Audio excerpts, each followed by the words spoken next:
त्या पक्षाचं नेतृत्व करतोय ते आम्ही असणं गरजेचं. सदा सरवणकर या महानगरपालिकेमध्ये अनेक वर्ष त्यांनी अनेक पदं भूषवलीत.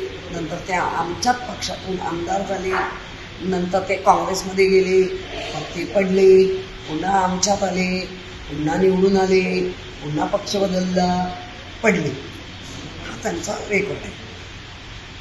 व्यक्ती म्हणून नक्कीच चांगली आहे, परंतु ज्या पद्धतीने त्यांचा जो आलेख ग्राफ खाली खाली येतो आणि त्यांना आत्ता जे काही वाटतंय ते न्यायालयीन लढाई आहे.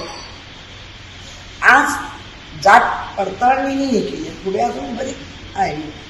आणि नवीन काय हे आलंय, कायदा आलाय 22 जुलै 2025 नाही 24 आत्ता आलाय. त्या कायद्याचं सगळ्यांना संरक्षण मिळेल असं मला वाटतंय. पण याच्यावर मी जास्त भाष्य नाही करणार. ज्याचा अधिकार आहे, ज्यांनी न्यायालयाने दिलंय त्यांनी बघा.